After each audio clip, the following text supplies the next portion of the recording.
¿verdad? En lo que es la palabra de Dios, amados hermanos.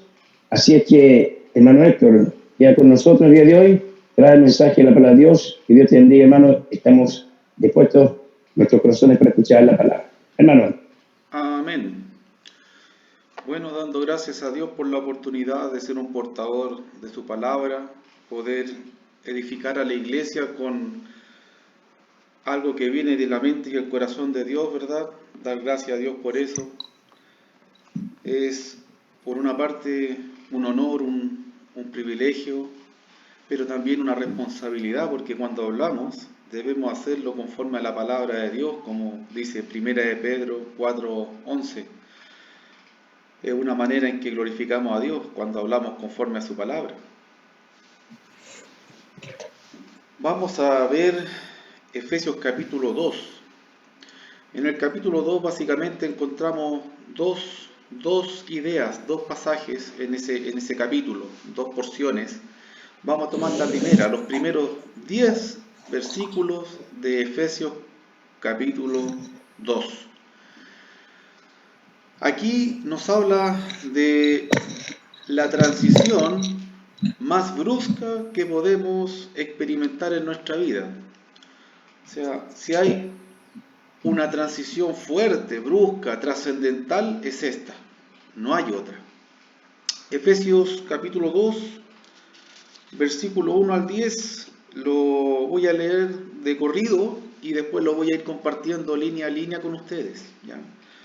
Los pasajes que tengo en la imagen atrás son según Reina Valera, pero yo estoy usando también NBI y la traducción de las Américas, porque a veces se complementan las traducciones para poder llegar más, ¿no es cierto?, a la raíz de lo que es el texto original.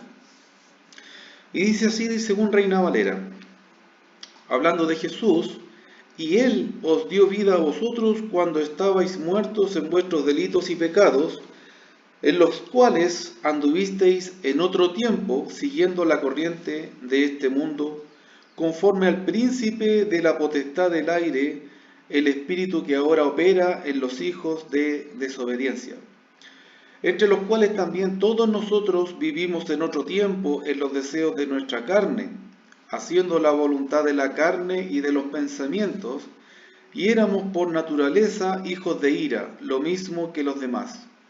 Pero Dios, que es rico en misericordia, por su gran amor con que nos amó, aun estando nosotros muertos en pecados, nos dio vida juntamente con Cristo. Por gracia sois salvos. Y juntamente con Él nos resucitó, y asimismo nos hizo sentar en los lugares celestiales con Cristo Jesús, para mostrar en los siglos venideros las abundantes riquezas de su gracia en su bondad para con nosotros en Cristo Jesús. Porque por gracia sois salvos por medio de la fe, y esto no de vosotros, pues es don de Dios, no por obras, para que nadie se gloríe. Porque somos hechura suya, creados en Cristo Jesús para buenas obras, las cuales Dios preparó de antemano para que anduviéramos en ella. Esta es la porción de la palabra de Dios en la que vamos a meditar, la que vamos a reflexionar, de la que vamos a extraer, ¿no es cierto?, nuestra nutrición espiritual en esta ocasión. Bueno, primero decir que la muerte no tiene grados. Uno no puede estar más o menos muerto, ¿ya? Así como sí podemos decir de alguien que está enfermo. De una persona que está enferma podemos decir está muy enfermo, o sí está enfermo un poco, o poquito, ¿no es cierto? Le damos grados. La muerte no tiene grados. Si uno está muerto, está muerto. No está un poco muerto o la mitad muerto y la mitad vivo, no puede. Si está muerto, está muerto. Y si está vivo, aunque esté por morir, aunque esté agonizando en los últimos minutos, esa persona todavía está viva. Entonces, la transición es instantánea. Pasamos de la muerte a la vida o de la vida a la muerte en forma instantánea. No es un proceso como cuando nos resfriamos. Y comenzamos, ¿no es cierto?, primero con una congestión, después con un dolor quizá muscular, llegamos al clímax cuando ya tenemos que hacer cama y después empezamos el proceso inverso a recuperarnos de a poquito. La muerte no es así. ¿Y qué nos dice el pasaje? Que estábamos muertos. Fíjese el versículo primero. Jesús os dio vida a vosotros cuando estabais muertos en vuestros delitos y pecados. Es el cambio más brusco que podamos experimentar en nuestra existencia. ¿Ya? No hay un cambio más brusco. Pasar de muerte a vida. ¿Y por qué estábamos muertos? Según el mismo versículo, porque estábamos en delitos y pecados. Una persona que está en esa condición, espiritualmente se dice que está muerta. La muerte espiritual, lo va a explicar el mismo pasaje que acabamos de leer en los versículos un poquito más adelante. También lo describe como la separación del hombre con Dios. El estar enemistado con Dios, el estar alejado de Dios, no tener una relación con Dios, no estar en comunión con Dios, a eso la Biblia le llama estar muerto. ¿Bien? En este caso, la persona que está a merced, ¿no es cierto?, de sus delitos, que está esclavizada en su pecado, esa persona está muerta espiritualmente. ¿Pero qué pasó? Nos dio vida, dice. Fíjese que en este párrafo y prácticamente en toda la carta, porque es un hilo conductor en toda esta carta, es en Cristo. Eso es lo que hace la diferencia. Estar en Cristo o estar fuera de Cristo. Estar con Cristo o estar sin Cristo. Ese es un hilo conductor en toda la carta. Capítulo 1, ahora capítulo 2 y hasta que terminamos en el 6. En este caso, dice que Cristo nos dio vida cuando estábamos muertos. Es decir, algo hizo Jesús para cambiar nuestra relación con Dios. ¿Cómo estábamos entonces con Dios? Enemistados. ¿Cómo estábamos con Dios? Alejados, ignorantes de las promesas, ajenos a las promesas, ignorantes de su voluntad, totalmente desvinculados de lo que es la presencia de Dios en nuestra existencia aquí en este mundo. Pero algo hizo Dios para que eso cambiara. Refuerza la idea anterior en el versículo 2 diciendo: en los cuales anduvisteis en otro tiempo, siguiendo la corriente de este mundo, conforme al príncipe de la potestad del aire, el espíritu que ahora opera en los hijos de desobediencia. Una idea, solo una idea, quizá un poco larga. En esos pecados, en esos delitos que anduvisteis, ¿cuándo qué? Cuando seguían la corriente de este mundo. Piense en la palabra corriente, piense quizás en una fuerte tormenta, un viento que lo arrastra. También podríamos hacer la similitud, ¿verdad?, con la idea del agua. Un río fuerte, cuando lo tratan de atravesar, el agua, si es muy fuerte, la corriente lo arrastra el vehículo, arrastra a la persona, se lo lleva. Pero la figura que está usando Pablo aquí es del viento, pero la analogía con el agua podría ser perfectamente similar, ¿verdad? Agua, viento. ¿Por qué está hablando, digo yo, de viento? Primero habla de corriente del mundo. ¿Qué significa eso? Una influencia fuerte, hermano. En el mundo hay una influencia fuerte ¿a qué? A seguir la voluntad del mundo, a no seguir la voluntad de Dios, sino todo lo contrario, hacer la voluntad propia, lo que uno quiere, y qué le importa, ¿no es cierto?, a la persona natural lo que Dios diga o lo que Dios quiera. Aquí dice que así estábamos antes. Dice versículo 2, anduviste en otro tiempo siguiendo la corriente de este mundo, conforme al príncipe de la potestad del aire. Y aquí es la idea que yo digo. Pablo está haciendo una analogía con lo que es el aire. En griego, la palabra viene de neuma, de donde nosotros en español usamos, por ejemplo, neumático. ¿Por qué? Porque el neumático adentro tiene aire. o usamos la neumática, que son todos los mecanismos, pistones, neumáticos, actuadores, que funcionan con aire comprimido.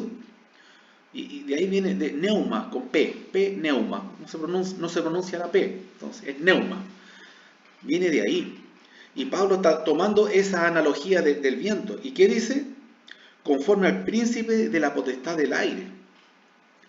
Este aire que influye sobre la naturaleza, que arrastra cuando el viento, una tormenta es muy fuerte, análogo a lo que pasa en los ríos. Los ríos son capaces de arrastrar por kilómetros grandes rocas en la corriente hidráulica, la corriente del agua. Entonces hay una influencia, ¿no es cierto?, que arrastra, dice aquí. Esa es la idea que está configurando el apóstol Pablo. Y nuevamente dice, el espíritu que ahora opera en los hijos de desobediencia. El espíritu, hermano, la palabra espíritu en griego es la misma que se usa para aire, que es neuma. Entonces, todo está relacionado y está haciendo una figura de que este espíritu, que sabemos ya a esta altura que está hablando de Satanás, ¿no es cierto?, del enemigo, ¿no es cierto?, del acusador, etcétera, el diablo, el espíritu que ahora opera en los hijos de desobediencia. Satanás tiene una influencia tan fuerte en el mundo que podríamos decir que los gobierna a las naciones, gobierna a las personas que están ajenas a la voluntad de Dios, en las cuales no mora el Espíritu de Dios, etc. Entonces, en ellos, alguna vez nosotros éramos parte de ellos, dice Pablo, escribiéndole la carta, ¿no es cierto?, a la iglesia. Nosotros éramos parte de ese grupo, ¿ya? Estábamos muertos en nuestros delitos y pecados, en los cuales nosotros, dice, anduvimos siguiendo esa corriente, siendo manipulados por el príncipe de la potestad del aire, este espíritu, ¿no es cierto?, que opera ¿en quiénes? En los hijos de desobediencia. Y aquí es un punto interesante, porque usted, yo creo que ha escuchado ese dicho, todos somos hijos de Dios. Ya, da lo mismo lo que hagamos, o sea, por nacer en este mundo, si usted es un ser humano, es un hijo de Dios. Mire, ¿sabe qué? Hasta cierto punto podríamos aceptar eso, pero falta un calificativo, y es ¿qué hijo? ¿Por qué? Porque aquí habla de que antes de que Cristo viniera a hacer una obra, cuando andábamos en la corriente del mundo, cuando el espíritu de la potestad del aire gobernaba nuestra vida, cuando la corriente, ¿no es cierto?, nos arrastraba así por naturaleza lo que es pecado, éramos hijos de desobediencia. Entonces, claro, sí, podemos ser todos hijos de Dios, pero unos son hijos de desobediencia. Mientras que el cambio es pasar a ser un hijo obediente, lo contrario. Entonces, un punto para considerar. Si bien todos podemos ser hijos de Dios, no todos son hijos obedientes. Algunos son hijos de desobediencia. Y continúa el apóstol escribiendo, versículo 3, entre los cuales también todos nosotros vivimos en otro tiempo en los deseos de nuestra carne, haciendo la voluntad de la carne y de los pensamientos, y éramos por naturaleza hijos de ira, lo mismo que los demás. Los hijos de desobediencia son hijos de ira. Pasaje de la Escritura que nos dice que los hijos de ira, los hijos de desobediencia, los que no buscan a Dios, los que se burlan de Dios, los que ignoran a Dios, ellos acumulan ira para el día de la ira. Y aquí hay un énfasis fuerte en lo que es carne. Aquí carne, la palabra griega es sarx.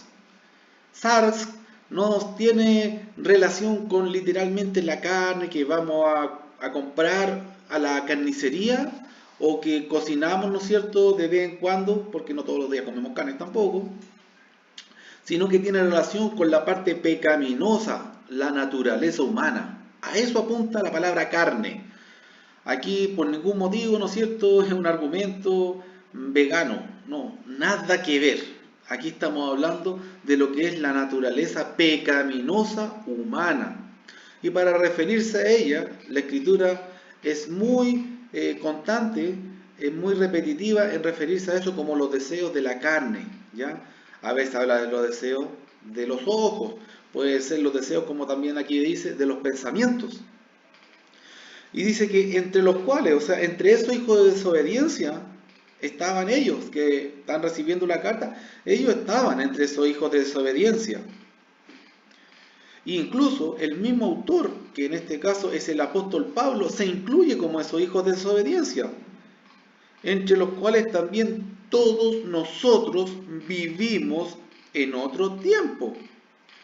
Uno podría decir, pero está bien que ellos en otro tiempo hayan vivido en los deseos de la carne y todo eso porque eran gentiles. Hay que entender que la carta que conocemos como epístola a los Efesios realmente es una carta circular que llegó a varias iglesias en Asia Menor, ¿no es cierto? Nombradas, por ejemplo, en Apocalipsis capítulo 2 y 3, en donde están las 7 iglesias, por ejemplo. Esta es una carta circular. Usted no va a encontrar en Efesios referencia a un ministro, a un hermano que está trabajando o a un lugar específico. No hay, porque es una carta circular. Ese es el punto. Entonces, Pablo se incluye, y él no era gentil, para nada. Era fariseo, pero de los fariseos honestos, ¿ya? Porque a veces también vemos que Jesús critica mucho a los fariseos en el sentido hipócrita, ¿ya? Pero Pablo dice que él mientras fue fariseo todo lo hizo de limpia conciencia, de buena conciencia para con Dios. Estaba equivocado, sin duda, pero de buena conciencia, dando a entender que a veces la conciencia humana no es suficiente para, ¿no es cierto?, llegar a los estándares que Dios espera de nosotros, para llegar a un punto que Dios exige de nosotros. Nuestra conciencia no es suficiente. Ayuda, pero no es suficiente. Sin embargo, Pablo, en su condición anterior al cristianismo, era judío, guardaba la ley, era un judío honesto, pero aún así él se incluye, porque sabe que en la ley, que en todo lo que constituía el antiguo pacto, no estaba la solución al pecado. En pocas palabras, el Antiguo Testamento era un termómetro. Usted con todo este tema pandémico y del virus, cuando entra a una farmacia, a un banco, le ponen una pistolita, ¿no es cierto? Y le toman la temperatura. O hay otros que son más sofisticados y uno tiene que acercarse y le toman como una foto térmica. Y eso le indica, esta persona está con fiebre, hay riesgo de que tenga el bicho. Pero esa máquina no le va a solucionar el problema. O sea, el termómetro, no importa qué tan sofisticado sea, solamente es un indicador. La ley funcionaba de esa manera. La ley es un indicador que nos lleva a la solución, que nos lleva a Cristo. Entonces, tanto Pablo como judío, como ellos, como gentiles totalmente ignorantes y ajenos a la voluntad de Dios, estaban en la misma condición. Arrastrados por este príncipe de la potestad del aire, que arrastra, ¿no es cierto?, a todo el mundo que está desvinculado de una relación de estar con Dios bien, de estar reconciliado con Dios, ¿ya? Todas las personas que están ajenas a Dios son arrastradas por este espíritu, por este viento, ¿no es cierto?, que es una figura para hablarnos de la influencia que tiene Satanás sobre el mundo sin Dios, ¿ya? Segunda parte del versículo, haciendo la voluntad de la carne y de los pensamientos, y éramos por naturaleza hijos de ira, lo mismo que los demás. Confirma lo anterior, hijos de desobediencia, hijos de ira. Y aquí llegamos al versículo 4, que vendría siendo el que tengo aquí, ¿no es cierto?, aquí arribita, donde estoy apuntando. Efesios 4, 2:4. El versículo 4 es el pero más importante que usted va a encontrar en toda la carta. No hay un pero más importante que este. Este versículo 4 contiene una palabra importantísima y que cambia todo.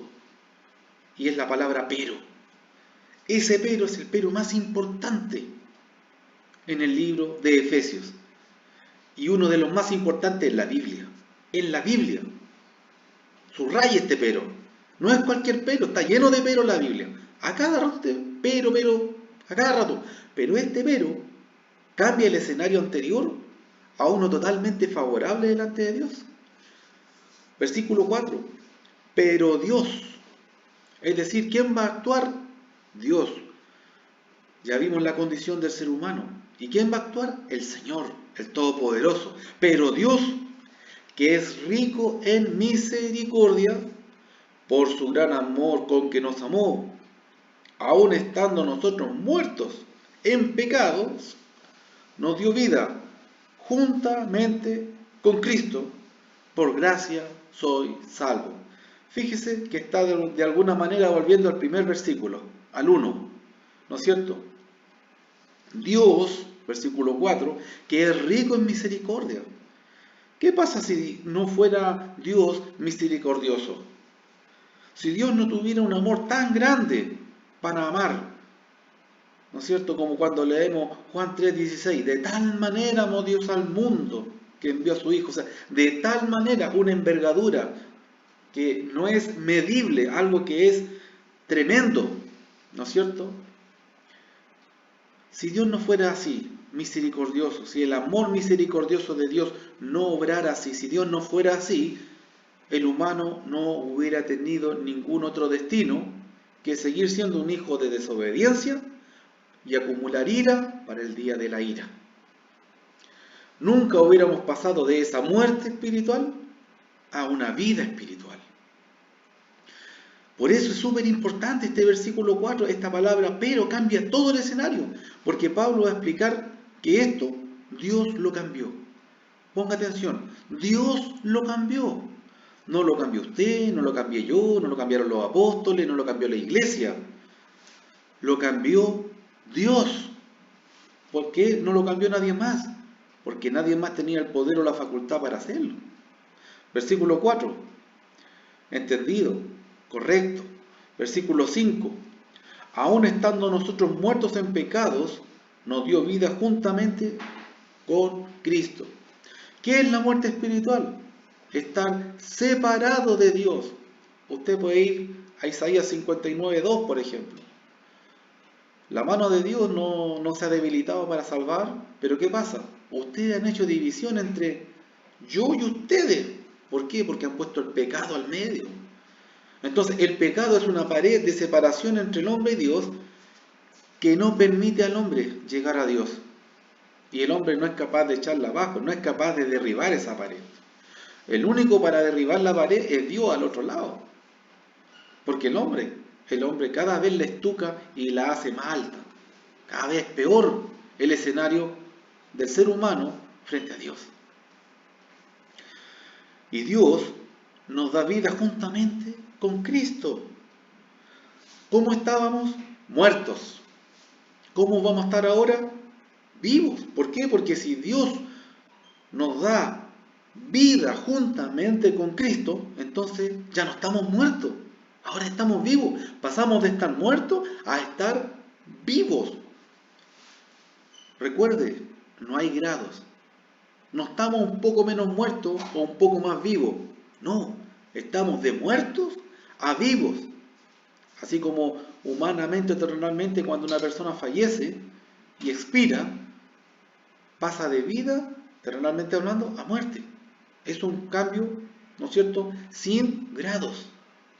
En este caso, Dios por medio de su Hijo nos da vida para que pasemos de muerte a vida. ¿Ya? Y, versículo 5, por gracia sois salvos. Esta de alguna manera es una aclaración, ¿ya? Aunque claramente en los versículos anteriores no se podía entender de otra manera. ¿Qué significa por gracia sois salvos?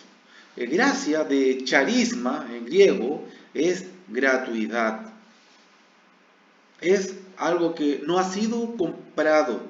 Es decir, yo la salvación no la compré. Primero, porque no está a la venta. Segundo, porque no tengo para pagar el precio. Por todos lados, la salvación es gratuita en el sentido de que es algo que Dios está operando. Fíjese, versículo 1 y 4. ¿Qué nos dicen las dos oportunidades? Él os dio vida. Versículo 1. Él os dio vida. ¿Qué hicimos nosotros para tener vida? Nada. Él os dio vida. Versículo 4. Pero Dios, no, pero menos mal que nos pusimos de acuerdo con Dios. No, no, no, no. No es algo que hicimos a media con Dios. Pero Dios solamente lo hizo. Entonces, final del verso 5, por gracia soy salvo, significa que es una obra neta y absolutamente divina. El proceso de que pasemos de muerte a vida, de que pasemos de estar enemistados con Dios a estar reconciliados con Dios, es un proceso divino, 100%, no 99%, 100%. Es algo que si Dios no lo hace, entonces nadie más lo hace, porque nadie más tiene la capacidad para hacerlo. Fíjese que cuando a nosotros nos ofenden o nos sentimos pasados a llevar, con justa razón, nosotros nos enfadamos, nosotros nos enojamos. ¿Qué pasa cuando la persona peca? Ofende a Dios, desagrada a Dios, ¿no es cierto? Insulta a Dios. Esa persona que peca deliberadamente, ¿no es cierto? No la persona que peca por su debilidad humana, etc. No, estoy hablando de la persona alejada de Dios, esa persona que no busca a Dios, que no le importa a Dios, incluso algunos que dicen que no creen en Dios o no les importa a Dios. Estoy hablando de esas personas, según el contexto, ¿verdad? ¿Qué ocurre ahí? Ofenden a Dios. Se rebelaron contra Dios. Hacen afrenta contra Dios. Insultan a Dios. Entonces, en ese mismo sentir que les comentaba anteriormente, cuando nosotros somos ofendidos, Dios podría decir perfectamente, a ver, momentito, la humanidad me insultó a mí, el hombre, ¿no es cierto?, me faltó el respeto a mí, él tiene que acercarse a mí, yo no tengo que hacer nada, yo tengo que esperar nomás, porque yo fui, ¿no es cierto?, el injuriado, yo fui el ofendido. Yo creo que usted muchas veces ha escuchado ese comentario. Quizá normalmente fuera de la iglesia, pero quizás hasta dentro de la iglesia, un hermano se ha sentido ofendido y dice, no, pues que él se venga a disculpar conmigo, porque me ofendió. ¿Ah? ¿Qué hizo Dios? Se quedó esperando a que, como un ser divino, supremo, glorioso, nosotros, como criaturas mortales, insignificantes delante de toda la creación de Dios, nos acercáramos a Él a pedirle disculpas. No.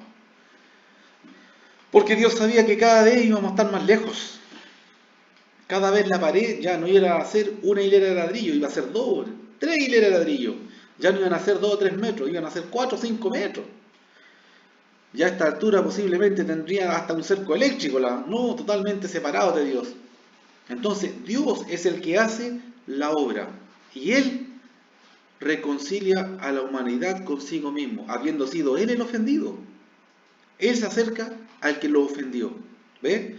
Por eso dice, por gracia soy salvo. Porque por ningún motivo, pero de verdad, ni siquiera un 1% de esto, ni siquiera un 1% de esto es causa de algo que hizo el hombre. Es 100% divino. La salvación entonces va a ser algo que va a hacer Dios. Y 100% por gracia, gratuito. No hizo nada el hombre, la humanidad, ni el pueblo de Israel, ni los gentiles. Nadie hizo nada para que Dios tuviera que enviar a su Hijo.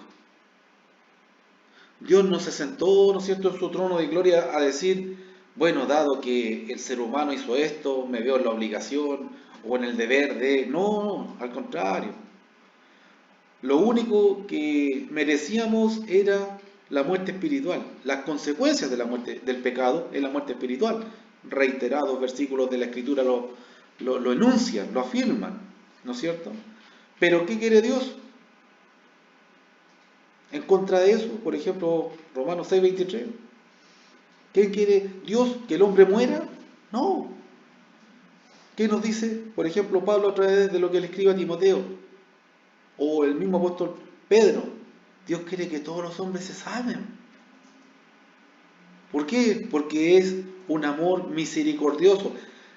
Dios, Rey soberano, todopoderoso, es amor, es misericordia, es una deidad que se duele con que su creación, ¿no es cierto?, hecho con un fin eterno para morar con Él, se pierda. Y de verdad, esto no es poesía, esto es literal lo que voy a decir. No hay nada que Dios haya dejado de hacer o esté haciendo para que usted pueda llegar al cielo. Si usted, yo o cualquiera no llega al cielo, es 100% nuestra responsabilidad. ¿Por qué? Porque Dios puso el 100%. Dios puso el 100% para que nosotros pudiéramos llegar al cielo. ¿Cuánto vamos a poner nosotros? ¿Cuánto estamos poniendo nosotros? Tiempo que estamos dedicando a la obra, tiempo que estamos dedicando a nuestra relación con Dios, al conocimiento, a lo que es el amor y la misericordia. Fíjese cómo comienza el versículo, con el pasaje, el 1. Un Dios lleno de amor, lleno de misericordia. ¿No es cierto? Él cambió el panorama tétrico del ser humano. Entonces, por gracia soy salvo, significa que no hay nada que nosotros hayamos podido hacer o hagamos para que Dios mandara a su Hijo. Nada. Él lo hizo netamente por su amor misericordioso. Que hay una palabra griega que en este momento no la recuerdo, es bien rara, pero una palabra que junta amor con misericordia en una sola palabra. No la recuerdo, pero cualquiera la puede buscar en Google, la encuentran al tiro. El amor misericordioso de Dios, que es una palabra rara. Pero el tema es que el amor y la misericordia de Dios siempre operan de manera mancomunada, de manera junta, ¿ya? Y por gracia sois salvos. Este punto es importante, es un alcance importante. La palabra salvos. Mire, la palabra salvo en griego se escribe sozo, ¿ya? S-O-Z-O, si no mal recuerdo, sozo. Y se traduce al español de dos maneras distintas. Puede ser sano o puede ser salvo. En español usamos dos palabras distintas para cada cosa. No es lo mismo estar sano, haber sido sanado, que haber sido salvado, ¿no es cierto? Un bombero que me saca de un incendio no me sanó. No, yo nunca diría, me sanó el bombero. No, yo me dice, me salvó el bombero. Lo mismo, ¿no es cierto?, si me estaba ahogando y viene un salvavidas y me saca del agua, me hace reanimación, etcétera. Yo no voy a decir, me sanó. Es un salvavidas, no un sanavidas. ¿No es cierto? Pero sí, cuando hay otros procesos de nuestra salud, ¿no es cierto?, que se han enfrentado, vamos al especialista, al doctor, qué sé yo, ahí decimos, me sanó. ¿No es cierto? Son procesos distintos. Pero en griego la palabra es la misma y se usa en las dos direcciones dependiendo del contexto. Por eso hay pasajes que están mal traducidos. Uno de ellos, por ejemplo, que para mí es emblemático, es el de la mujer con el flujo de sangre. Cuando Jesús le dice, tu fe te ha salvado. Está mal traducido. Por contexto, usted estudia y ve el contexto. Ah, no, pues aquí esta palabra tenía que haber sido sanado. Sanado. Cuando ella se abrió paso entre la multitud y tocó el manto, usted sabe la historia. Su fe le sanó. No le salvó, le sanó. Pero aquí la palabra soso está bien traducida como salvo. Aquí dice, por gracia sois salvos. Nos dice, bueno, la palabra ya la expliqué, es la misma, pero por contexto entendemos que se traduce como salvo. Cristo, ¿no es cierto?, Dios no nos sanó de nuestra muerte, de haber estado muerto. ¿Por qué? Porque no tiene grados. Si estamos muertos, no estamos más o menos muertos. Y lo mismo si estamos vivos. Entonces, si estamos muertos no necesitamos ser sanados. ¿Hasta dónde tiene injerencia un médico en la salud de un paciente. Hasta tenga vida. Si se muere, él lo único que tiene autoridad para hacer es la acta de defunción. Y se acabó. O sea, nadie lleva un cadáver a un médico, ¿no es cierto?, para que lo sane. Oiga, te traigo esto para que lo sane. A menos que ese médico sea Jesús, porque Él puede sanar y puede salvar, ¿no es cierto? Así cuando le dijeron, no molesta al maestro si tu hija murió. Y Jesús le dijo, solo cree. Y se burlaban de él porque cuando llegó donde la hija de Jairo, se burlaba porque decía, no, si la niña duerme. La niña estaba dormida. Y se burlaban. Y cuando le hizo salir a todos, le dijo, Tamita Kumi, y la levantó y dijo, niña, a ti te digo, levántate. Esa niña que había estado enferma, sí, había estado con fiebre, había estado enferma, pero había muerto. ¿Jesús la sanó? No, Jesús no la sanó, porque esa niña ya estaba muerta. Jesús le dio vida, Jesús la salvó, no la sanó, es más que sanar. Dios tiene poder para sanar y tiene poder para salvar. En este caso, Dios nos está salvando, nos está pasando de un estado de muerto a tener vida con Él. Entonces, por gracia sois salvos. Versículo 6, y juntamente con Él nos resucitó y asimismo nos hizo sentar en los lugares celestiales con Cristo. Esto es algo extraordinario. Cristo nos resucitó, ¿no es cierto?, juntamente con Él. Y uno se pregunta, pucha, ¿en qué momento estuve muerto? ¿No es cierto? Y después me resucitaron. Y el proceso intermedio entre estar muerto y ser resucitado, uno sabe, bueno, es la sepultura, ¿no es cierto? Jesús estuvo muerto, estuvo sepultado, al tercer día resucitado.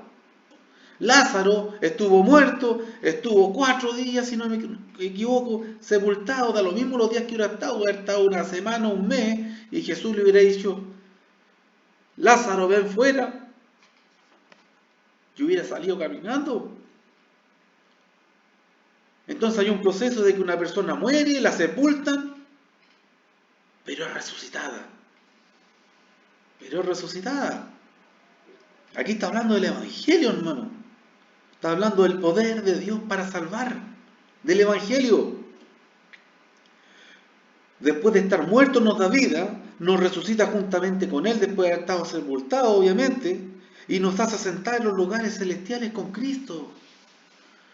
Cuando nosotros creemos que Jesús es el Hijo de Dios, confesamos nuestra fe delante de los hombres, nos arrepentimos, entendemos lo que es el proceso de salvación a través del Evangelio, de las aguas bautismales, hermanos, nosotros pasamos a ser constituidos por Dios, no por los hombres, no por una denominación, no por un documento legal, por un papel, sino por Dios pasamos a ser constituidos como parte de su pueblo, que es su cuerpo espiritual, la iglesia, muy bien explicado en el capítulo anterior del mismo Efesios. Y no solamente ahí, podemos ir a Corinto, a muchas partes, ¿no es cierto? La iglesia es el cuerpo espiritual de Cristo. Él nos hace parte de su pueblo, de su cuerpo, cuando hemos obedecido el Evangelio en las aguas bautismales. ¿Y cómo entendemos esto que nos hizo sentar en los lugares celestiales? Fácil. ¿Dónde está Cristo? En el cielo, ¿no es cierto? A la diestra del Padre, intercediendo por todos los que son sus discípulos, por su iglesia, etc. Jesús está a la diestra del Padre, a la derecha del Padre Celestial. Y si Jesús es la cabeza del cuerpo, el cual es su iglesia, donde está la cabeza yo entiendo que está el cuerpo, hermano. O donde está el cuerpo, ahí está la cabeza, porque yo cuando me muevo, no dejo la cabeza aquí y me voy por otro lado. De hecho está el dicho que menos mal que no se te quedó la cabeza porque no se puede, o sea, me incluyo, soy bien distraído, ando perdiendo las cosas en todos lados. Y gracias a eso no he perdido la cabeza porque no la puedo sacar del cuerpo. Entonces, donde está la cabeza está el cuerpo, donde está el cuerpo está la cabeza. Cristo está sentado a la diestra de Dios en los lugares celestiales. Espiritualmente la iglesia está en los lugares celestiales porque la cabeza del cual Cristo es su cuerpo está en los lugares celestiales. ¿A dónde pertenece la iglesia?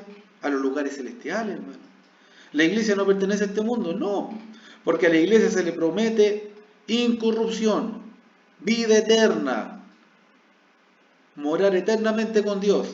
Y este mundo, hermano, tiene los días contados.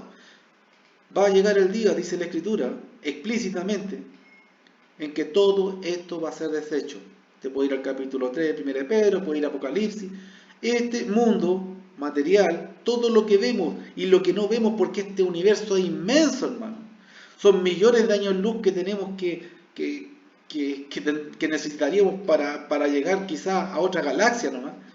Todo esto, hasta el último átomo, va a ser deshecho.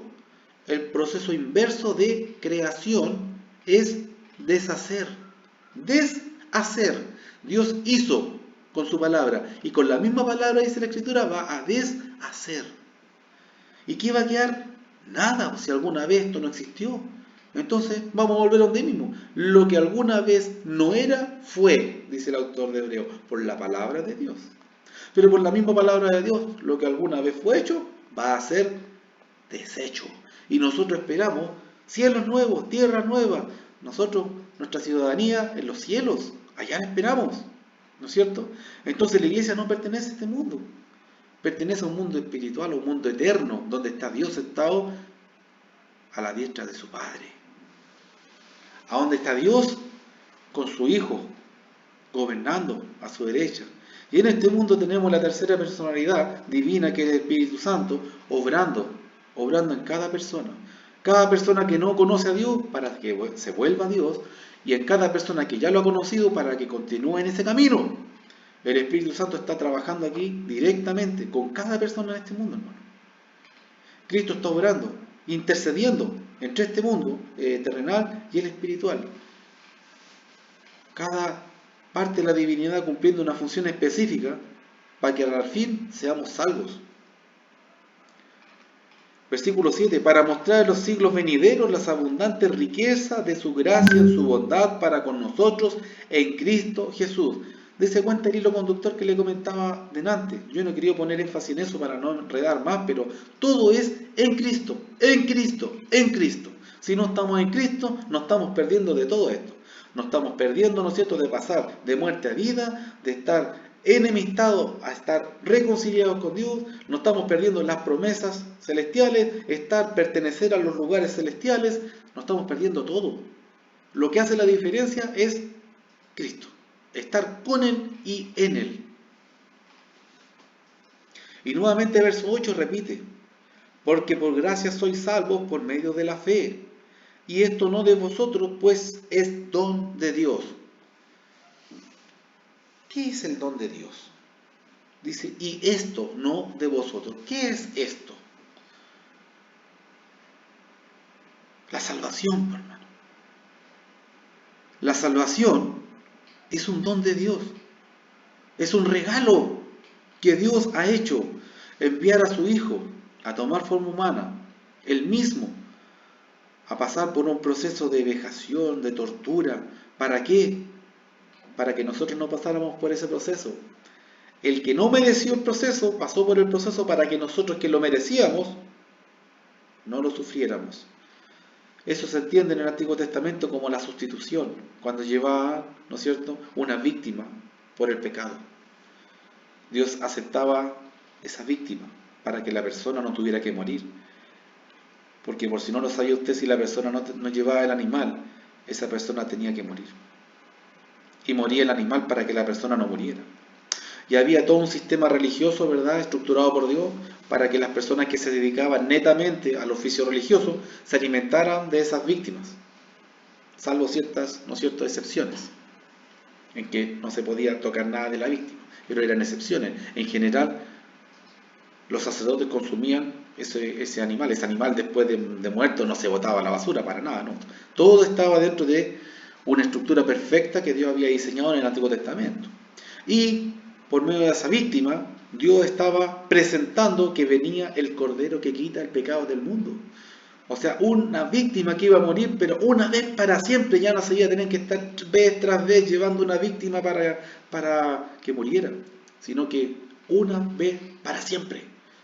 Porque esa víctima ya no era un animal, era el Hijo de Dios hecho ser humano para venir a tomar nuestro lugar. Y así nosotros poder tomar el de él, ser justificados. ¿Bien? Entonces, por gracia sois salvos por medio de la fe. Nosotros somos salvos ¿cuándo? Cuando creemos. El regalo es gratis, pero ¿cómo opera ese regalo en nosotros? Cuando creemos. Porque si no creemos, es lo mismo que no recibir el regalo. Mire, hermano, un regalo no es obligación aceptarlo. De hecho, quizá usted o alguien ha rechazado un regalo. Yo no me acuerdo si reparo para rechazar regalos, no me acuerdo, pero quizás haciendo memoria alguna vez rechacé un regalo. O quizás alguien me dijo, no, no lo quiero, rechazó un regalo. Un regalo no es impositivo.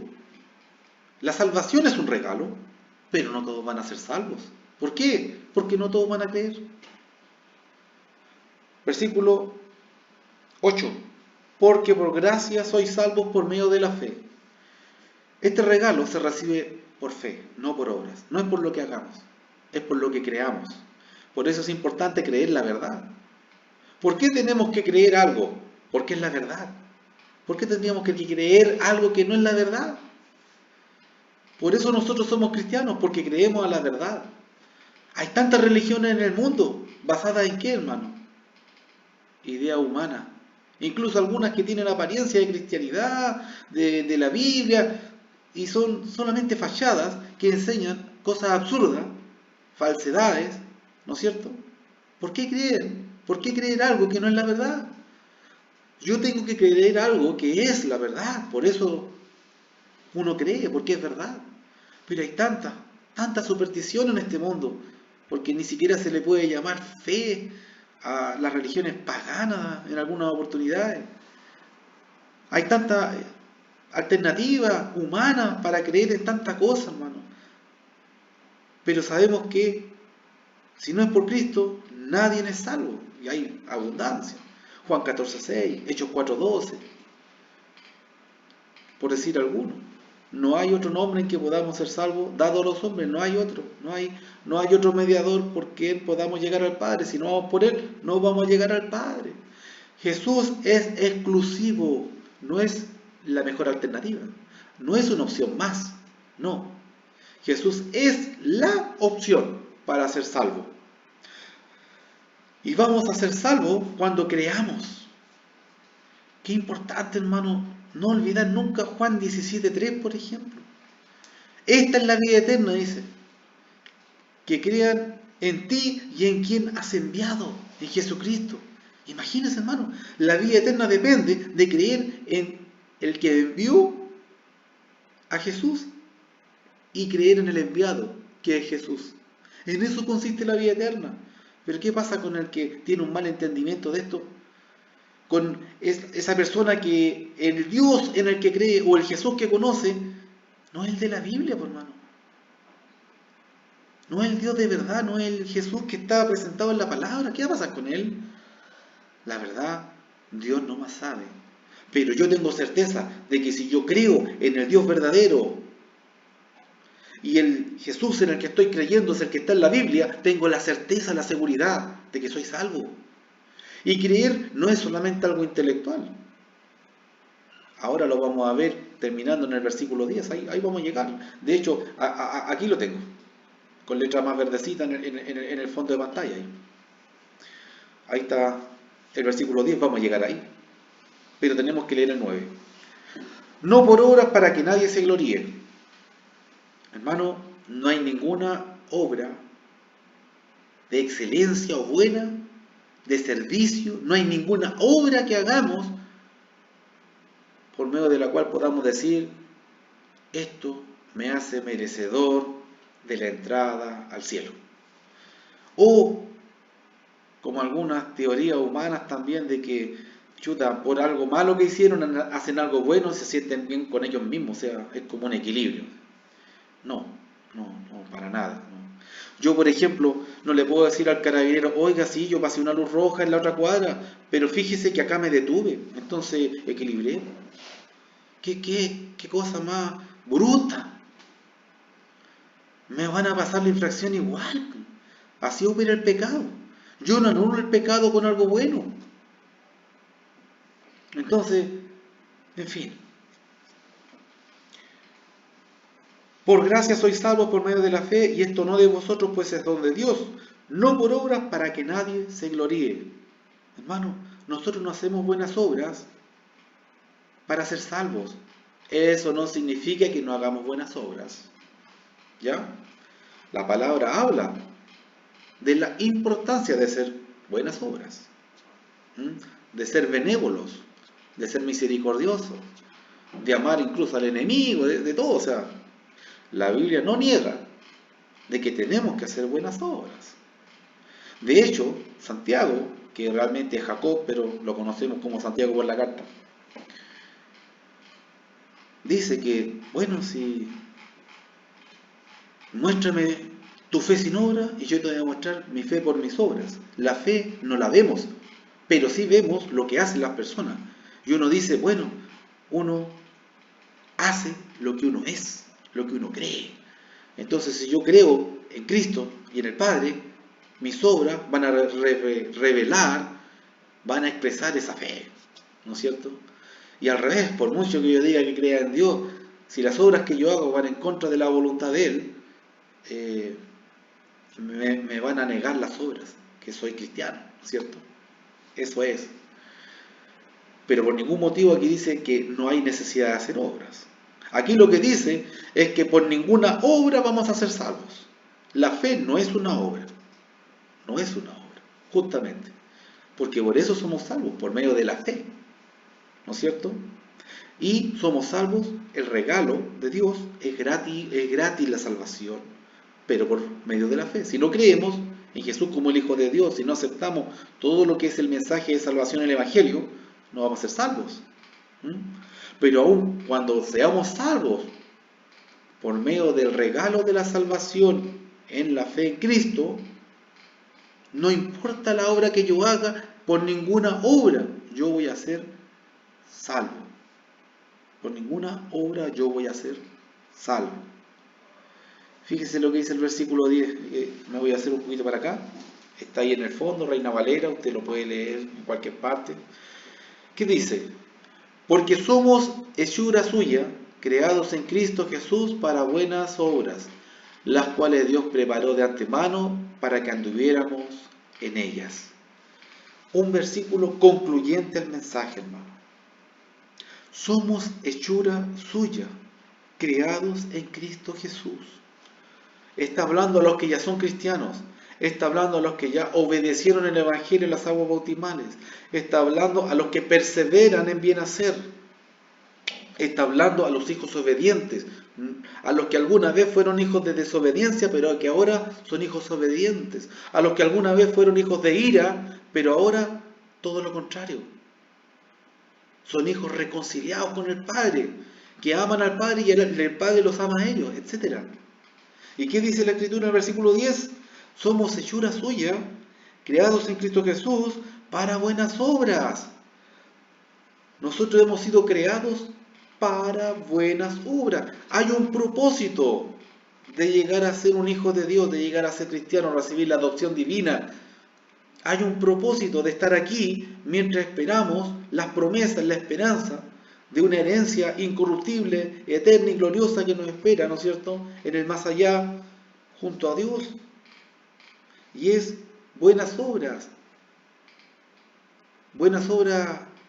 que yo defina, buenas obras que sean de acuerdo a mi criterio o al criterio colectivo o lo que los demás piensan, no. Buenas obras que Dios ha creado de antemano para que anduviéramos en ellas. ¿Queremos conocer las buenas obras que Dios ha preparado de antemano para que andemos en ellas? Bueno, empapémonos de su palabra. Ahí están, son accesibles. Estudiemos los evangelios. Está el ejemplo. Estudiemos las cartas. Está la enseñanza apostólica. No tenemos excusa para no conocer las obras que Dios preparó de antemano para que anduviéramos en ellas. Y, ojo, no hacemos las buenas obras para ser salvos. Aquí está diciendo claramente, hacemos las buenas obras porque somos salvos. No hacemos las buenas obras para ser hijos de Dios, sino que porque somos hijos de Dios, el efecto es hacer las buenas obras. Que Dios bendiga a su iglesia. Gracias a cada uno por su atención. Gracias a Dios por la oportunidad de compartir su palabra. Amén. Amén. Gracias, hermano Héctor. Gracias, hermano. Buen mensaje, ¿verdad? Si usted puede seguir leyendo también el libro de Efesios, en el capítulo 3 en adelante, es muy constructivo para nuestra vida como cristianos y también nos edifica mucho, ¿verdad? Referente al tema. ¿Quiénes somos?